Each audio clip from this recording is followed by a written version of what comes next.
What's up guys, it's Get Ready to Battle and welcome back to part 5 of this Rift Guide. In this episode we're going to be talking about the farm as you can see behind me. The farm differs in many ways. Two notable ways is that there is no barrier between the farm and the West Village. You are able to just walk inside, meaning you don't need to do anything in the West Village in case you want to do the Dreadfarm. You can also just completely ignore the Mirrorverse technically to rush here in case you really want to. What you can do in here is the special, or the second special ability in this area, Collections. Collections have now returned to being unlocked. Within the Collections menu, there is now a separate Collections for specifically the Rift. In here, in the farm, there are 3 special farming-based collections that you can do. None of which I can pronounce correctly, so I'm not going to try. We have one that looks like a mushroom, we have one that looks like a rose bush, and we have one that looks like a dead bush. These 3 have their own gimmicks for being able to farm. Most importantly, the first gimmick is actually getting a wand of farming.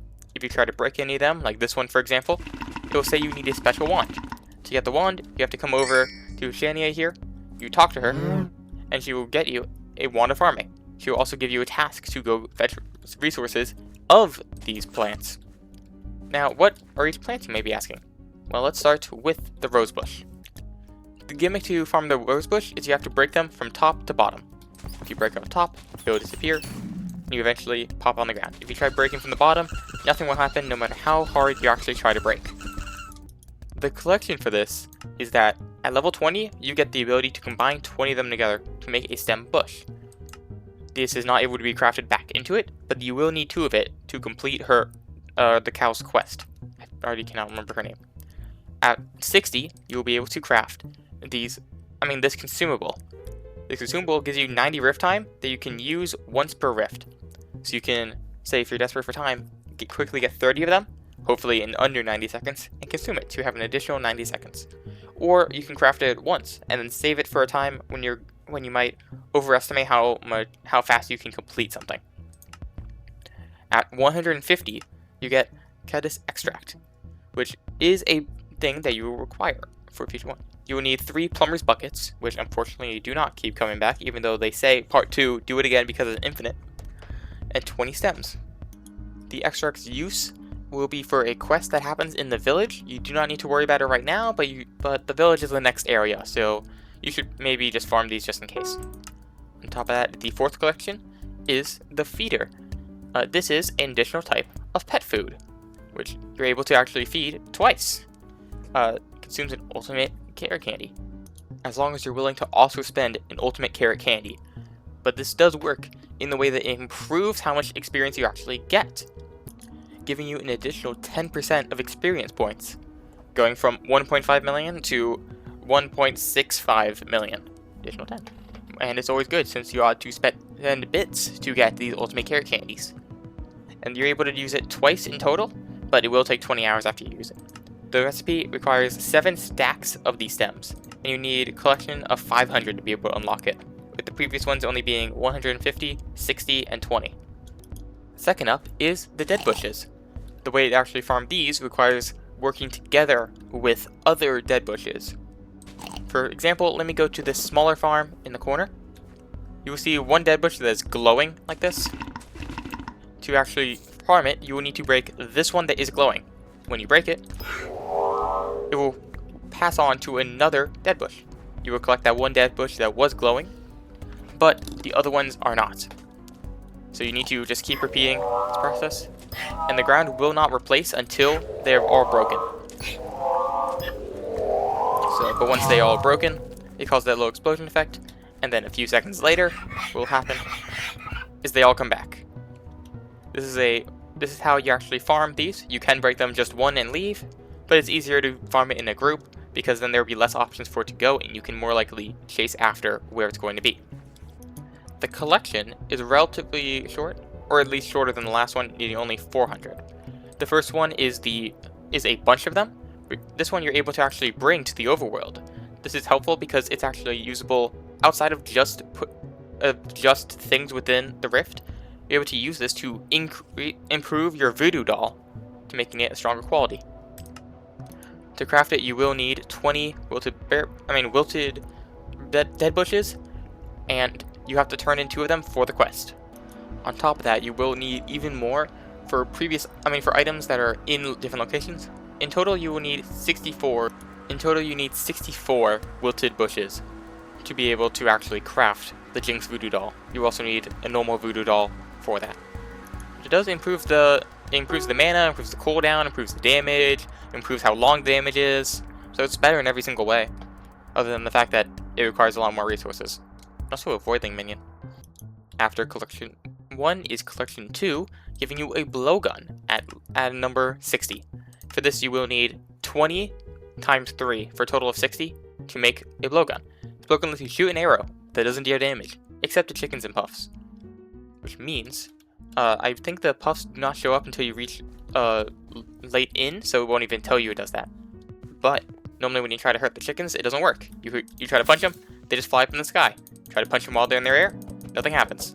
So what you need is the blowgun to actually deal with the chickens. So you can hit the chicken, it will fly up, and you hit him while in the air. And then you get an egg. I'll explain the egg later. An additional use of the blowgun can actually be used to pop balloons. You will see this in, I believe, 3 unique areas of balloons holding up an anvil. It might be 4 areas. You can pop the balloons to eventually let the anvil fall. This is important because in each of these locations, inside the chest is a rift soul. This costs 5 mana to use, but it's very fun, and also you don't need to spam it as much. Like, I'm still holding it. Once you reach level 140, then you actually gain the recipe to actually craft the Jinx Voodoo Doll. You don't just get it, even though you still need Zombie Slayer 5 to be able to craft it. After that, you actually have tier 4, you need 400 in total, and you get a new type of fuel. It goes only in farming minions, it increases their speed by 15%. Or, sorry, correction, it's a fuel injector. It's not actually fuel, it's a minion upgrade, which will improve all your farming minions by 15%, and occasionally generate Lush Berberis items. Now, Lush Berberis is different than these wilted ones that we have here. These can be used to make a talisman, which it gives you 1 health.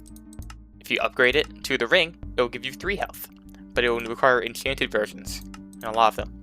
If you get the artifact, then it has 5 health and 1 regen, so it can be worth it in case you are planning to place down a bunch of minions and leave them for a while. Or if you just want to improve a fishing minion farming, and you don't want to just grind in the garden for a while. The third and final collection of this section is known as these caps, which are actually a player head instead of a normal mushroom. To get them, what you have to do is you take one of these brown flowers and you stare at them while holding the wand of farming. It will cause this particle effect to appear. If you wait long enough, then it will turn into a red mushroom with those white particles. After a little bit longer, it will turn back into a brown mushroom. You need to break it while it is a red mushroom. It will cause you to jump up a little, cause a little explosion, and you will get the cap. This collection is the easiest to max out of the others, because it only requires 200 to max out instead of the rest.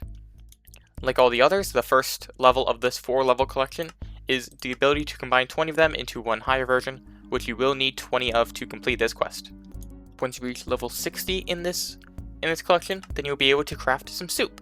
The soup will give you speed 1 for 60 seconds, making it so you get more use out of the time you have inside of the rift. This requires 4 total caps and a plumber's bucket.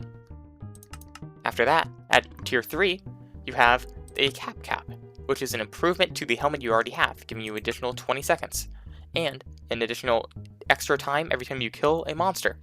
This will cost 50 of the caps and your previous helmet. Once you reach level 4, then you will unlock Chum Caps. Tier 4 at level 200, and by that I mean you collect 200 of them, gives you Chum Caps. These Chum Caps are collected by using 8 normal caps and a plumber's bucket to make 8 of them. Then these are rift transferable. What their use is they upgrade the Chum Bucket into a Chum Cap Bucket. These require these I believe require a fishing level of 15. They give you additional fishing speed, and they give you a chance of fishing up the Agramu sea creature. If you kill the sea creature, then you will be able to get a Agramu tongue. If you combine these, you'll be able to create even more talismans. This talisman will give you fishing speed, along with its upgrades, giving you additional fishing speed and fishing wisdom on top of that. And the final one, doing fishing wisdom and farming wisdom and 3 fishing speed for a total. On top of this, while it's not a collection, it is now time to talk about the mobs that exist here. First of all, we have the chicken. Chicken, as I've shown with the blueberry gun, you're able to hit them, make them fly up, and they will drop an egg. The only use for their egg is upgrading your pants. You get to turn your pants into chicken legs, giving you an additional 20 seconds. You will need you will need a total of 32 of these eggs, and you will need 16 Volt Crux. How to get Volt Crux? That is from killing the crux of this location, known as the Vault. They shoot lightning. It's very clear when someone nearby is aggroing them, because once they reach half health, they will cause lightning to appear everywhere. For example, I shall now fight this one. If you're afraid of lightning or afraid of loud noises, maybe turn down your headphones now. So here's what happens. You stand in this area, or you get hit by lightning, and you lose some time. You go over to the safe, explodes around you. He repeats that 3 times, and then it's done, and now he's just normal angry. So you can kill him and get a Volt Crux. By now you can have a somewhat high chance of getting more than one. Assuming you max out the previous 2 collections, then you will have a 40 Crux fortune, meaning 40% of the time you get 2 instead of 1. On top of that, you can now upgrade your ring to an artifact, giving you an additional 15 seconds of rift time and 3 intelligence. And then, when killing the Crux, give you a total of 20 rift time and 20 fortune. These are also used to craft something that's in the next section, or these chicken legs, as we've seen earlier. They also give a future leg, but that is not important for this. Once you manage to collect 2 of every single of the bunches, you can give them to Shayna to be able to get the item that you need to craft the time charm of this area. The chicken and egg time charm recipe, with a name that sounds like it came from IHOP. You will need this proto chicken that is given from Shayna. You will need 8 eggs in total. You will need 2 berry bushes. You will need 1 mushroom bunch, 2 bunches of the dead bushes, 1 bunch of the mushroom, and 1 bunch of the rose flower. If you combine all those together, you'll be able to get this time charm. Assuming that this is your 3rd time charm and you have gotten the West Village one, then on your Rift necklace, you will get an additional 45 seconds, going up to a total of 155, an additional 5 intelligence, and an additional 1 speed, making you move faster and have more intelligence for using your aspect of the bleach. For the real world one, you will get an additional 5 strength, 20 health, 10 intelligence, and 1 magic find. Bring this up to a total of 4. Oh, sorry, I was reading the wrong line. Bring you up to a total of 3 magic find. It just so happens that. Now that we have finished learning about how Shayna works and getting the Crux artifact, let's do the rest of the main tasks that are here. First of all, behind the farm, normally when you enter, you go up to the farm. If you go past it, or you go through it, then there will be another eye here. This eye will also deal 5 damage every second to you, with 300 health, but if you get it, then you're able to teleport from here and the Rift Tower, meaning you get to save time transferring here, and also save time walking. This is just under 7 minutes to teleport here, and it takes purely 7 minutes of opening the gates to get here. This is a great idea, especially if you want to grind all the collections to max. I recommend doing this very early, because it also gives you an additional 30 seconds.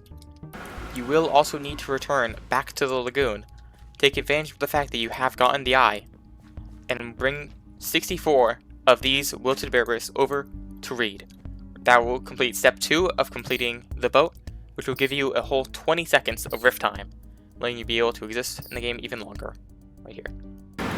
The last main task that is in the farm is getting Montezuma's 5th fragment, as it shows in here. The only problem with it's behind a breakable wall. It's this wall, in fact. The only problem is the tool you need to actually break the wall, you do not get until the village. So we do not have access to this wall yet. We will have to remember and come back later. Now it's time for you all been waiting for, the Enigma Souls. Enigma Soul number 1, Beanstalk. Grow a beanstalk. Here is a beanstalk sprout. What you can do is first you need to go over to Plumber Joe's house and get a bucket. Once you have that, you will come over to the bean sprout, and you will hold right click, which will cause it to start growing. First, move over to a safe area, recommends all the way back here, and it starts growing all the way up. Once it starts growing, then I recommend you start climbing up, because that's where the next part is. You will need to climb up, and there will be even more of the bulbs here. You will need to water all of them, and it will take a few seconds to repeat. You will need to do this numerous times, taking multiple minutes. In fact, I have 5.5, and I don't even have confidence that I can get up there. I do know that, like, around halfway through, at least in my mind, I had 3.5 minutes left, and I only barely completed it. So, come here with a lot of time left if you're going to do this, because it is a lot of time, and it takes you away from it. So be prepared for this Rift Soul. Enigma Soul number 2, buttons. There are a lot of buttons around on the buildings, such as these. You will need to use the blow dart that you've gotten, and you will need to shoot every single one of these buttons. Now, every single one of the buttons are in groups of 4. There's never going to be one that's hidden around. You can go everywhere and hit the buttons. Now, these buttons are also deep inside of the village, so you will need to venture everywhere and check every single service outside. Luckily, there's no really cheesy ones. The closest one might be one on the top part of a building, such as on this building with more buttons. There are some on this cake house right here. There are some on the top half of the chef's house. There are 8 more on the far away side of the chef's house that you need to be able to hit. There are 4 on the street facing side of the Mirrorverse house. Once again, the 4 on the up part of the inspector's house. Be careful to make sure you actually hit them. There are also 4 on the nether wall of the inspector house. Notably, you don't need to hit any stone buttons, so ones over there are perfectly fine. There are also 4 on the second floor of the cake house. There is also a hidden 4 back at the inspector's house, or infested house. Once you hit this wall, an Enigma Soul has been revealed in the basement of the sorcerer's house. For the quest where you did to stop the fireball from hitting, you will go to the basement of that building, and you will find an Enigma Soul inside the water to collect. Enigma Soul number 3, farm balloons. You will take this blowgun, you will come to this balloon anvil above a chest on the left side of the village house, or of the farmhouse. You will use the blowgun to hit every single balloon. Arrows don't pierce, so you can just click them once. Don't worry about how awkward it is that's floating. You right click here, the wall break, and you have access to the Enigma Soul. Enigma Soul number 4, farm flower pots. Near the front, there is this large tree. There's also a flower pot at the base of it.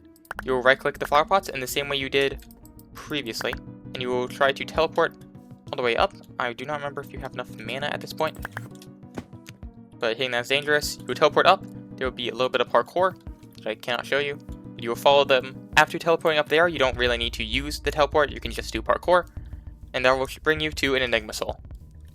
Thank you all for watching. I hope you all enjoyed, and I'm totally not rushing this outro because I'm about to run out of time in the Rift. Hope you all enjoyed, and I'll see you in part 6. Bye!